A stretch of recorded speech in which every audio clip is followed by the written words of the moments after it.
एक समय एक कथा सुनाता हूँ। ये आदरणीय मुलुकदास साहिब जी ये अरोड़ा जाति में किसान थे, यानी खेती करते थे, बहुत बड़े जमींदार थे। और परमात्मा कहते हैं जो जन मेरी शरण है ताका हूँ मैं दास, गेल गेल लग गया फिर जब तक धरती आकाश। और 100 छल छिद्र मैं करूं अपने जन के काज, अपनी प्यारी आत्मा को इस दलदल से निकालने के लिए 100 छल छिद्र करता हूँ, पता नहीं के वेश बना कर भटकता हूँ। एक नगर में परमात्मा सत्संग कर रहे थे। ये समय समय पर आकर भक्ति जीवित कर जाते हैं दाता कबीर साहब। उसी नगर में मुलुकदास के गांव में 5-4 सेवक थे, गरीब गरीब व्यक्ति। और परमात्मा उनके घरों में रुके हुए थे, सत्संग करते थे। भगत कहते थे जी कल हमारे भोजन करना। 1 हफ्ते के लिए रोक लिया। 5-7 भगत परिवार थे। तो परमात्मा जिस भी घर में जाते उनका उद्धार करने के लिए, उनके कर्म बनाने के लिए, तो सब भगत ये सोचते गुरुजी आए हैं, अच्छा भोजन करवाऊं, यानी खीर बनावें, हलवा बनावें। तो वो चौधरी साहब जो मुलुकदास जी थे, नंबरदार गांव के चौधरी 1 नंबर के, जैसे आजकल सरपंच होते हैं, उसमें नंबरदार की इतनी प्रभुता होती थी। वो तो सुबह सुबह घूमने जाता या घूम कर जंगल से वापस आता खेतों से। तो उधर से क्या होता, गरीब के घर में परमात्मा विराजमान थे और वहाँ हलवा चढ़ा दिया। हलवे में पात डालें जब कड़े में, तो मैक दूर तक जाया करे। अब उस मुलुकदास जी ने पूछा रहा क्या हो रहा भाई यहाँ? जी हमारे गुरु जी आए हैं और आओ आप भी भोजन पालो। उसने देखा भाई एक आदमी बैठा है, ये तुम्हारे गुरु हैं? कहा जी बात। वो चला गया। फिर दूसरे दिन दूसरे के घर में, अरे क्या हो रहा है भाई यहाँ पर? आज यहाँ हो या कुछ चढ़ सी। तो उन्होंने बताया कि जी हमारे गुरु जी आए हुए हैं। तो कुछ लोग कहने लगे उस मुलुकदास को कि भाई नंबरदार, गांव में एक ठग आया हुआ है, इन श्रद्धालुओं को लूट रहा है, अच्छे बढ़िया खीर हलवे खाता है और भाई काम करता नहीं, नबी लूट रहा है। वो मुलुकदास वैसे तो भगत आदमी था, लेकिन यह चौधर बहुत बुरी होती है प्रभुता।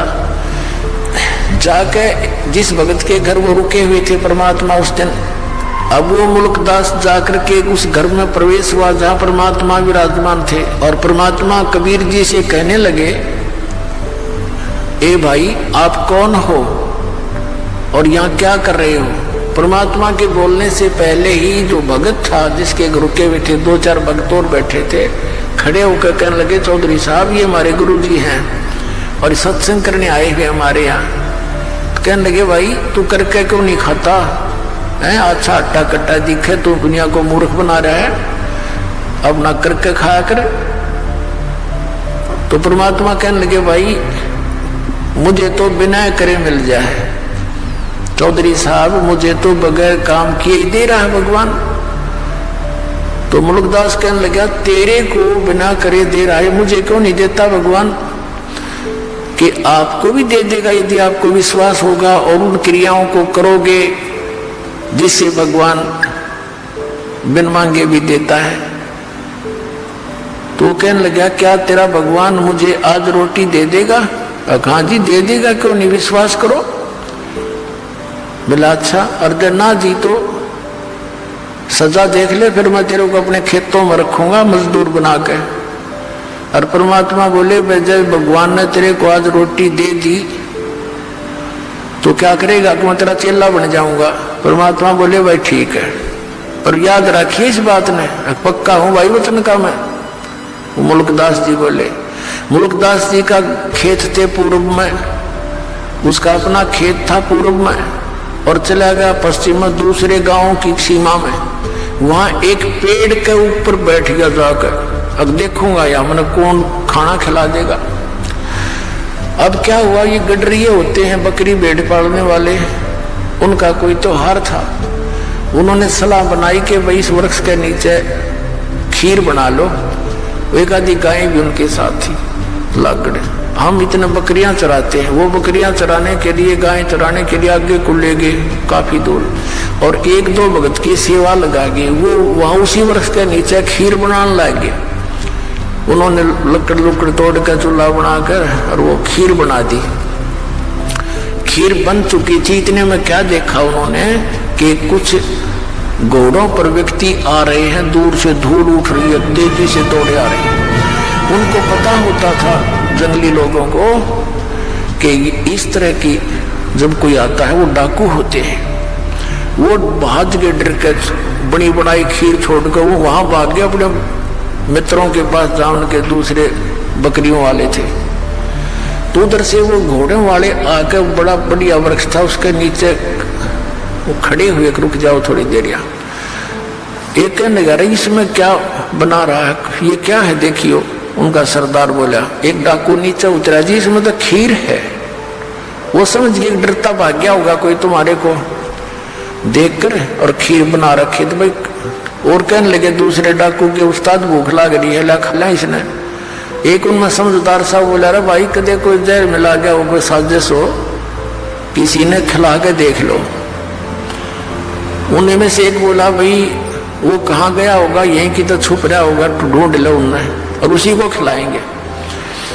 अब वो देखा इधर उधर बोझड़े आसपास के झाड़ों झूड़ों में, एक ने ऊपर देखा, अगर वो बैठा, उन्होंने सोचा डरता चढ़ गया ऊपर ही।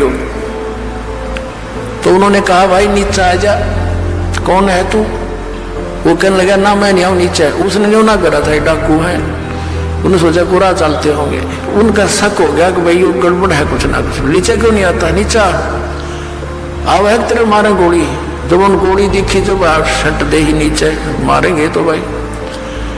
1 मिनट में नीचे बैठ के बोलो जी कि ये खीर खा। उसने गाल के थोड़ा सा तो ढक्कन सा था, उसमें खीर गाल दी, खा इसने। बोला कतई नहीं खाऊं। अब वो उसकी प्रतिज्ञा टूटे, नो नाटे। उनका पक्का शक हो गया कि बदमाश कुछ ना कुछ गड़बड़ कर रहा है इसमें। दो मारे जूत और लात मारी, खा बैठ के। अब उसने सोचा ये गढ़ेंगे और गड़ा पीटेंगे। उसने वह खा ली और खा के एक मारी लात, 1 घंटे बैठाए रखा, अब मरेगा तो मर लेगा। जब देखा ठीक ठाक है, उसने कहा जी वैसे कोई और बात थी और ये तो कोई और बनाओ थे, वो भाग गए डर के। तो बोला तो भाग यहाँ से, उसका मारी लाते को भाग लिया। फिर उन्होंने खीर खाई या ना खाई दूसरी बात। तो उसने जब वो देखा कि ये तो डाकू है और उन्होंने मारे उसका लात, वो घना डर गया मुल्कदास। और नौकर कबीर साहब को, हे फलाने के गुरुजी जिसके घर में वो रुका हुआ था, उसका नाम लेके हे धनपत के गुरुजी आज मेरी जान बचा दे, मैं तेरा चेला बनूंगा पक्का। अब मालिक ने उसकी फटक भी काटनी थी और वो वहां भी भरवानी थी। तो उसका जो पक्की जचगी, आज इस गुरुजी के कारण मेरी जान बची है, ना तो सीधी मारे गोली ने किसका डर हो सब भाई। तो वहां से लेकर सीधी सुरती लाई उसने, जान बची, लाखों पाए और परमात्मा के चरणों में आकर गिर गया और बैठ के नो रोए। परमात्मा बोले, चौधरी साहब भगवान ने कुछ करी सेवा? नो कहने लगा जी आपका भगवान तो मर मर खीर खिलाता है, मेरी जान बची, ऐसे सारी कथा सुना दी। तो परमात्मा कहते ये सब खेल हमारे किए, हमसे मिले सो निश्चय जी।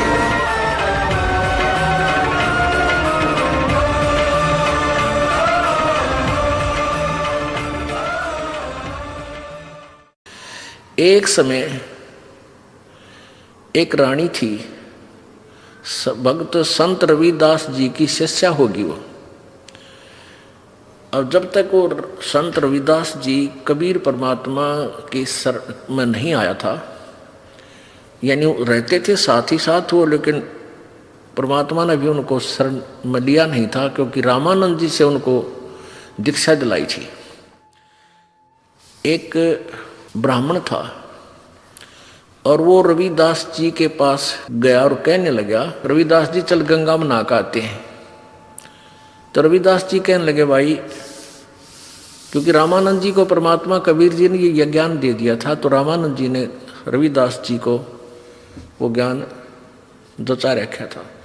तो रविदास जी कहने लगे भाई हमारी गंगा तो हमारा यहीं पर है, सिमरन है, और हम गंगा में नहीं जाते। काफी उसने कहा, नहीं मान्य रविदास जी। तो रविदास जी कहने लगे भाई एक काम करिए। तो ब्राह्मण कहने लगा कि भगत जी कुछ गंगा में कोई पैसे डालने हो दान पुण्य करने खातिर दे दे, मैं डाल दूंगा। उसने न सोचा था ये 2-4 रुपये दे देगा, कुछ मंगा लिए, कह देगा डाला गंगा में। तो रविदास जी बोले भाई एक काम करिए, ये ले जा मेरा 1 रुपया, और गंगा जी हाथ काट के 1 रुपया ले वह यूं हाथ में पकड़े तो दे आइए ना, वापस ले आइए। अब उसने सोचा कौन देखेगा, उड़ा मैं अपनी जेब में डाल लूंगा और कह दूंगा दे दिया मैंने, वो हाथ में पकड़ा था उसने। अब उसने जाकर एक बार तेने बोल दिया, हे गंगा मैया, भगत रविदास ने आपके लिए 1 रुपया भेजा है, न्यू क्या है हाथ में ग्रहण करे। एकदम हाथ निकला बाहर और ले लिया। दूसरे हाथ में क्या निकला, एक सोने का सुंदर कंगन, वो पंडित जी को दे दिया, और गंगा ने कहा ये उस परम संत को दे देना, सोने का कंगन। अब पंडित जी का गया बेईमाना, अग भाई के मेरा फटेगा, रविदास जी ने ठगा ला जेब भीतरली में, और उसने आके राजा को दे दिया। अच्छे पीछे मिलेंगे। राजा ने अपनी रानी को दे दिया। रानी कहने लगी इस आता है एक और चाहिए, ये तो जोड़ा होता है। उसके कुछ पैसे दे दिए, जैसे भी 20, 30, 50 रुपये थे उस कंगन के, पहले महंगे सस्ते होते थे भाव। अब राजा नवबामण फिर बुलाया, पंडित जी बात सुन, एक और लिया, नितरा बकल तारांगे नहीं ले आता। क्यों? उसा कंगन उसने सारा पटक सर पटक लिया, कितना नहीं पाया। वो जब दुखी हो लिया, अकीब जान बच्चा नहीं, रविदास जी के पास चले, शायद वो फिर 1 रुपया दे दे, मैं गंगा में दे आऊं और फिर वहां से मिलेगा मुझे। तो फिर रविदास जी के पास गया पंडित जी, कहने लगे भगत जी आज तेरे हाथ में मेरे परिवार की जान है। राजा ने जब वो 1-2 बार नकारा कर दिया, जी और तो ना पाता, ने बोला रानी का आदेश है, या तो लिया नहीं तेरे पूरे परिवार ने कोल्लू में पीड़ाएंगे। पहले ऐसे जुबान पर कानून होता था राजाओं का। अब वो बना डर गया, फिर आखिर में आया रविदास जी के चरणों में पड़ गया, रोए पड़ा। रविदास जी कहने लगे क्या हो गया, क्या हो गया ऋषि जी, क्या बात है, क्यों रो रहे हो? नो बोला जी जान बचा दो, आज आपके हाथ में मेरे परिवार का जीवन है। रविदास जी बोले भाई कहानी बता क्या है? नो बोला जी आपने जो वो रुपया दिया था वो मेरी जान का झाड़ हो गया। रविदास जी बोले भाई कारण बता। मेरा रुपये का कह रहा, पहले तू ये बता वो रुपया मैया ने लिया कि नहीं तेरी ने बोला जी मैया ने लिया, एक हाथ से रुपया पकड़ लिया, दूसरे हाथ से कंगन दे दिया सोने का। मेरे को आ गया लालच, मैंने दे दिया राजा को, उसने मेरे 150 रुपये दे दिए उसके, यानी उसमें 100 रुपये तो आजकल लाख रुपये के बराबर थे। अब उसने रानी को दे दिया, रानी ने जिद कर दी कि एक और चाहिए तो जोड़ा होया करे। अब वो दूसरा मैं सारा सर पटक लिया, मुझे मिल नहीं रहा, राजा का आदेश से जो दूसरा नहीं लेकर आया था मेरे पूरे परिवार को खत्म करेगा। नो बोला 1 रुपया और दे दे, मैं गंगा मैया ने देकर ले आऊंगा। नो बोला इससे वो जहाँ वो जूते बना रहा था ना रविदास जी, वहाँ एक कुंडा होता था पानी का, एक कुंडा सा पानी का होता था, जैसे डोंगा टाइप मिट्टी का, जमीन में गाड़ दिया करते, उसमें से डोरी गिल्ली रखते थे वह, और जूते गांठ बनाते थे ना उसमें गिल्ली बोरी, और उसमें वो चाम भी भेकर रखते थे, चमड़े को भिगो कर रखते थे। पहले जो ये चमार जो जूते बनाते थे, ये जीव हिंसा का किया हुआ चाम नहीं लेते थे। कोई स्वाभाविक कोई पशु मर जाता था, उसी का चाम उतार के, यानी वो पाप के भागी नहीं होते थे, तो उसमें चाम भी भिगोया करता था चमड़ा कुंड में। तो रविदास जी बोले इस कुंड में हाथ दे कर काट ले जितने कंगन चाहिए। अब पंडित जी पहले तो दूर बैठा था, एक लत कपड़े से बोझ के, और मरता क्या नहीं करता, वो हाथ दे दिए उसमें, वो चाम के पानी में, हाथ मारा तो उसके अंदर से 3-4 कंगन आए, एक जैसे, वो बिल्कुल डिट्टो कॉपी। अब रविदास जी बोला बाकी यहीं डाल दिया ना, और सामत आ जाएगी तेरी, एक ले जा अपना। अब उसने तो कलदा पाटन हो रहा था, वो तो लेकर चला गया। अब वो रानी ने पूछा भाई तू लाया कितने पल दनाटे था, सच्ची बता। उन्होंने सारी कहानी बता दी। तो वो रानी इतनी प्रभावित हुई ऋषि जी तय उससे, रविदास जी से, उन्होंने, रानी ने उसको गुरु बना लिया रविदास जी को। और एक दिन फिर धर्म भंडारा किया, एक भोज देना चाहा उसने, कोई लड़के की पार्टी पूर्टी करके जन्मदिन वगैरह का। उसमें 700 तो ब्राह्मण आ रहे, ब्राह्मण पंडित जी, और उधर से गुरु जी को भी आमंत्रित करना जरूरी था कि गुरु के बिना कोई अनुष्ठान नहीं करना चाहिए। रविदास जी को बुला रखा। रविदास जी को रानी ने आदर सत्कार से अलग से एक सुंदर आसन बिछा कर उसको ऊपर विराजमान कर रखे। उधर से ब्राह्मणों को न्योता दे दिया। सामने ब्राह्मण 700 ब्राह्मण आके और पंक्ति बनाकर भोजन के लिए पोजीशन पकड़ गए, और उधर से भोजन परोस दिया। सामने भोजन परोस दिया। जब तक भोजन नहीं आता ना, इतना नीत रहा, केला होंगे, जलेबी आओगी, लड्डू आओगी, वो ध्यान नहीं रहता कौन कित बैठा है। जब पूरी थाली भर ली, जब देखा उन्हें इधर उधर करके, उन्हें देखा रहा यू चमार बैठा है यहाँ पर। सारे खड़े हो गए, नो बोले रानी तने हमारी बेइज्जती कर दी है, हम भोजन नहीं करेंगे। अब ये चमार यहाँ बैठा रखा है, तने तो हमारा दीन भ्रष्ट कर दिया, हम ब्राह्मण हैं। अब रानी कहने लगी ब्राह्मणों रोटी खानी है तो खा लो ना, मेरे गुरुजी तो यहीं बैठेंगे, ये नहीं उठेंगे यहाँ से। अब रविदास जी कहने लगे रानी बात सुन बेटी, आय अतिथि का अनादर नहीं करते, पाप लग करे। रविदास जी खड़े हो गए और कहने लगे विप्रो, मैं अपनी औकात भूल गया था, मेरा स्थान तो आपके जूतों में है, मैं वहां बैठता हूं जाके, आप भोजन पाओ, रुष्ट ना हो, इस बच्ची को दोष लग जाएगा। अब रानी मना करती है और गुरुजी के रविदास जी कहने लगे बेटी गुरु का आदेश पालन होता है, आप मत बोलो। और वहां जाकर बैठ गए जहां उन्होंने जूते निकाल रखे थे। रविदास जी वहां बैठ गए, अपना भोजन कर रहे हैं। अब वो पंडे लागे छक्कन पे रोटी फटाफट। अब प्रत्येक पंडित के साथ में एक रविदास भोजन खा रहा है। 700 पंडित और 700 रविदास जी रूप बन गए और उनके साथ में रोटी खावे। वो सामने वाला पंडित कहता है अरे तेरे साथ ये चमार रोटी खा रहा है। रविदास कहता तेरे साथ भी तो खा रहा है। वो कहता तेरे साथ भी तो खा रहा है। अब सारे कूद कूद पड़े। रविदास जी कहते हैं ए ब्राह्मणों मेरी और इंसल्ट मत करो, मैं तो देखो यहाँ बैठा हूँ, मुझे बदनाम मत करो। वहां देखा सचमुच वहां भी बैठा, 700 रूप में उनके साथ खड़े। तब रविदास जी खड़े हुए ने बोले पेट भरो, तुमने ना तो भगवान का बेरा, तुम तो पेट भरने की का ठेका ले रहे हो। कहने लगे तुम इस जनेऊ से मोटे मोटे टांग रखे नो।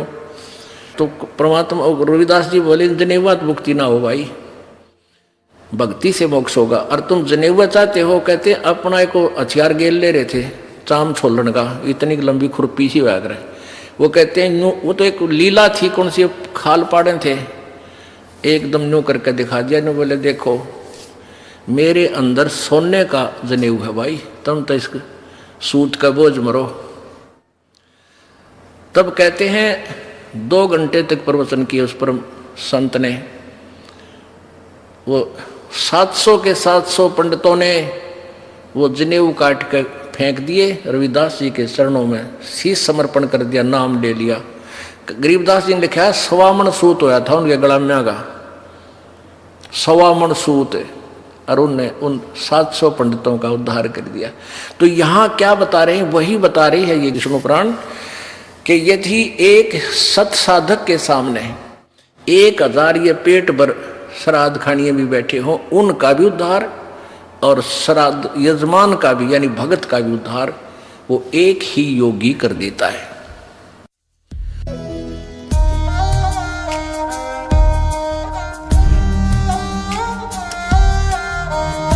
पुण्यात्मा एक अंधा था और बड़ा भक्त था।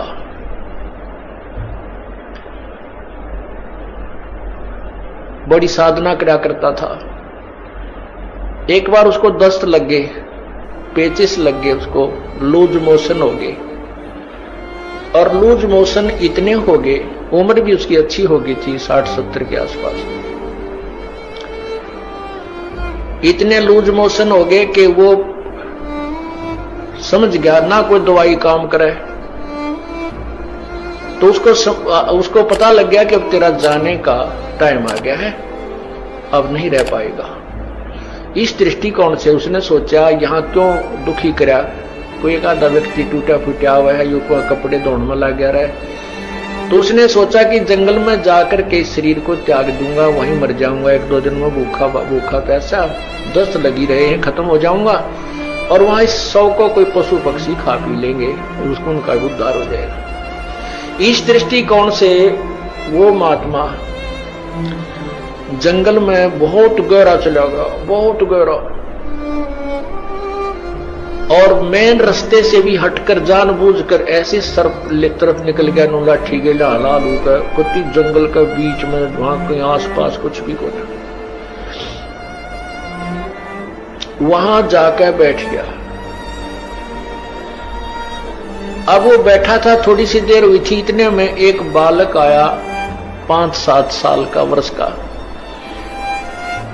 उसने कोई आधा घंटा होया होगा बैठे थे। वो कहने लगा, बाबा आपको लगता है आप बीमार हो? कहां भाई बीमार हो बेटा? आप कहां से आ गए? यहाँ बच्चे को बोला यहाँ हमारा मकान है, यहाँ हमारी आश्रम है, हमारा घर है यहाँ पर थोड़ी सी दूरी पे। और बाबा ले ये खिचड़ी खा ले, आपको दस्त लगे हैं, मेरी माँ ने बना के दी है, रोटी खा, अब खिचड़ी खा ले। वो बोला ओ बेटा ला, भूख लगी है। अब बाबा उस सूरदास ने वो खाना खा लिया, खिचड़ी खा ली। वो खिचड़ी खाते ना दस्त रहे और पेट भी भर गया। तो उसने शुक्र मनाया, परमात्मा बड़ी दया करी आपने, हे परमात्मा आप यहां भी साथ है, देख कितना छोटा आदमी को यहीं पर आपके बच्चों ने मेरी सेवा कर दी। ये सोच के अब भाई चल भगवान की है रजा है और जीवन देंगे तो इसका भजन करेंगे, ठाओगे तो चल इसके लोक में जाओगे, हमारे दोनों हाथों में लड्डू हैं। तो इतने में कुछ देर में वहां उस लीला परमात्मा की ये भेड़ बकरियां वाले आ गए और उनकी एक भेड़ बकरी की तरह लगी। उसने ढूंढते ढूंढते उस घोर जंगल में पहुंच गए। वो बाबा जी लौट रहे वहां पर। वो कहने लगे, महात्मा तू यहां कैसे आ गया? वो बोला, भाई आ गया, मैं ऐसे ऐसे बीमार था और यहाँ एक भगवान आत्मा का घर है, उसने बिरहनी की ऐसी दया करी, कोई खिचड़ी सी बना कर दी, मैं ठीक हो गया, मेरे दस्त लाग रहे थे। वो गडरिये जो थे वो उसके मुंह का ना देखे महात्मा, उस सूरदास के मुंह की तरफ कि क्या कह रहे हो, यहाँ कौन है, किसका घर है? और उसके पास क्या था, वो जो प्लेट लाया था, थाली जिसमें खिचड़ी लाया था डाल के, जब उस महात्मा ने वह खिचड़ी खा ली, वो आवाज लगा रहा था, बेटा अपनी यह थाली ले जा, बेटा थाली ले जा। उधर से वो गडरिये आगे, जो वो रट लगा रहा था, तो गडरिये बोले, बाबा किसको आवाज लगा रहा तू?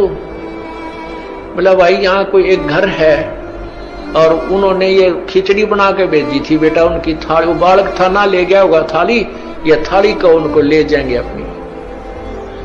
वो कहने लगे, बाबा जी तू यहाँ कैसे आ गया ऐसे घोर जंगल में? यहाँ ना कोई घर है, यहाँ से 5-7 कोस तक तक कोई गांव भी कोई ना, तू घर की बात करे, यहाँ कोई घर नहीं है, ये थाली कहां से आ गई तेरे पास? ने बोला, भाई मन ने बेरा है कितना आएगी, जब कोई है ही नहीं और कोई घर नहीं, तो मौन साध गया। अब कोई हे भगवान, हे परमात्मा आप यहां भी साथ। अब क्या होता है, वो बाबा जी उठकर चल पड़ा। अब भाई चले जहां ले जाएगा वहीं चलते। अब चलते चलते वो जा रहा था कि आगे एकदम गड्ढा था। वो गड्ढा ऐसे स्टाइल में था जय वो स्पीड उसकी इतनी थी बाबा जी की कि वो लाठी थोड़ी टेका था, कदम गड़े रहा था। इसी उमंग सी हो रही थी कोई है भगवान आज मेरा जीवन दान कर दिया भगवान, इस उमंग में चल रहा था। तो ज्यों ही वो गड्ढे में गिरने को गया तभी एक व्यक्ति ने उसका हाथ पकड़ के और उल्टा ले लिया। ने बोला बाबा आगे इतना जबरदस्त गड्ढा है, तुम गिर के मर जाता, वापस हो ले, ये रास्ता ठीक नहीं। तो उस संत ने उसके बचाने वाले का पैर पकड़ लिया, नो का नो नीचे एकदम पैरा में गट गया। नो बोला परमात्मा जब तक निकल गए थे मेरे हाथ से, आज नहीं छोड़ू तेरे, जब तुम वो पहचान नहीं सका आपको आज नहीं छोड़ू, मन मत बकावे। नो बोला बाबा क्यों मेरे घर पड़ गया, मैं तो एक राह चलता आदमी हूं और कि तो सूत बैठ गया, तू मर रहा हो, मैं भगवान ने भेज दिया यहाँ तेरे को बचाने के लिए। नो बोला ना, एक बार धोखा खास गया सूरदास, दूसरी बार नहीं। और फिर उसने छुटा लिया वो पैर हाथ। तो बोला छोड़ तू मेरे गले पड़ गया। जब वो कहता है, कहने लगा कोई बात नहीं, तू सारी सृष्टि का मालिक है और मैं बोधा जीव, तेरा मेरा के मुकाबला है कि मैं तुझे पकड़ सकूं, लेकिन सूरदास के दिल से निकल जा जब देखूं किसा बलवान तू। नो बोला हीना जान के कमजोर निर्बल जानो और पैर छुटा गया है, अति बलवान तू है, सर्वशक्तिमान तू, लेकिन सूरदास के दिल से निकल जा जब जानू किसा बलवान तू। कहते हैं उसी समय उसके दिव्य भी वो दृष्टि भी खुल गई और भगवान ने सामने दर्शन दिए, जिस भी रूप में वो पूजा कर रहा था। अब देखो पुण्यात्माओं, परमात्मा पूर्ण ब्रह्म कबीर परमेश्वर है। इस भक्ति काल तक इस जीव को लाने के लिए, भक्ति की आस्था बनाए रखने के लिए सोचल छिद्र करता है। परमात्मा उसको कहते हैं जो किसी की आत्मा नहीं दुखावे, कोई किसी का बेटा नहीं मारा, किसी की बेटी नहीं मारा, किसी का कैंसर नहीं करे, किसी का कोई दुख नहीं दे, केवल सुख दे, उसको परमात्मा कहते हैं, श्रेष्ठ आत्मा। और हम उस परमात्मा को ना समझकर इस काल को परमात्मा कहने लगे। और किसी का बेटा मर गया, किसी की बेटी मर गई, किसी का बाप मर गया, किसी की माँ मर गई, कुणबा का कुणबा घाणी, कैंसर से पीड़ित हाहाकार मच रहा है। ये परमात्मा का लोक है, परमात्मा का लोक सतलोक है जहां दुख नाम की चीज नहीं। आपके ऊपर कैसे रहम हुआ है परमात्मा का, आपको शिक्षित किया। अगर अशिक्षित होते तो आप मेरा पत्थर मारते, ये क्या कह रहा है। और आज कुछ दिनों के बाद देखिए दास को पलकों पे बिठाएगी पूरा संसार।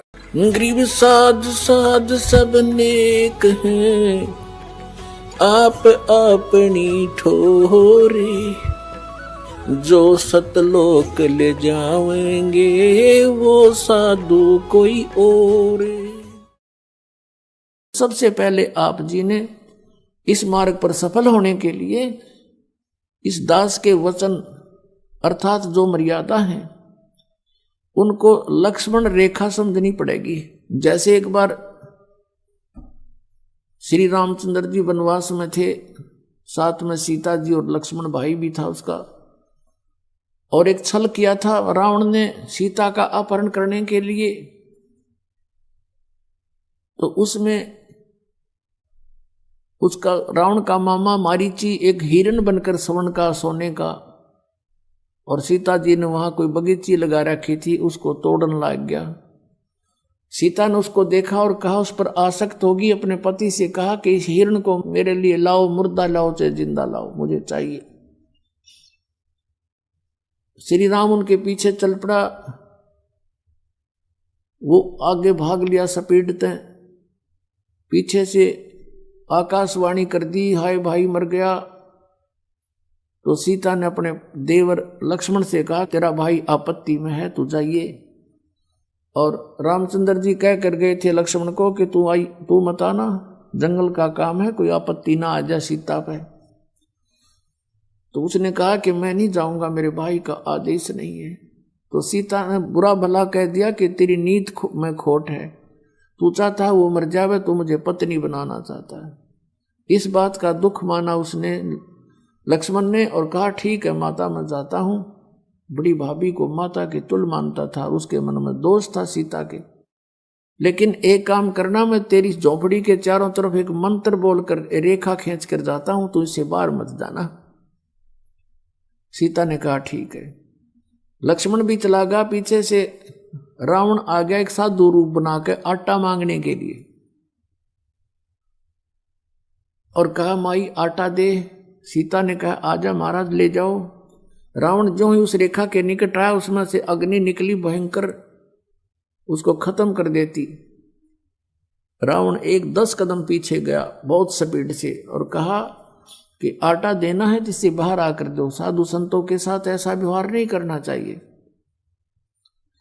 अब सीता जी ने सोचा क्या फर्क पड़ता है, अभी आटा देकर आ जाती हूं रेखा उल्लंघ कर। ऐसा उसने अपनी सोच से सोचा। आटा लेकर के बाहर निकली, जो भी भिक्षा डालनी थी वो लेकर के रेखा पार करके आगे चली गई। रावण ने वहीं से बाजू पकड़ी और कंधे पर डाल ली और उठा ले गया। अपने आत्माओं, जो उस रेखा को लगाकर गए वो कोई मूर्ख थोड़ी थे। वो उसकी अज्ञान सोचती के फर्क पड़ा है, ईब गईर अभी आ जाते हूं। अब कितना फर्क पड़ गया, और कैसे आई वापस। करोड़ों व्यक्ति मरवा दिए, आप भी ब्रान माटी करवाई और लाखों लोग मरवा दिए। तो पुण्यात्माओं, परमात्मा कहते हैं जब लग हंसा हमरी आना, और काल लगे नहीं तेरा बाना। जब लग ये हंस, ये पुण्यात्मा मेरी मर्यादा में रहेंगे, तब तक काल बली तेरा कोई अटैक नहीं हो सकता इन हंसों पर।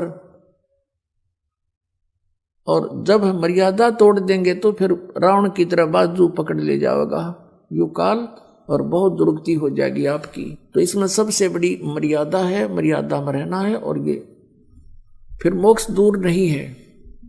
तो इस परमात्मा अपने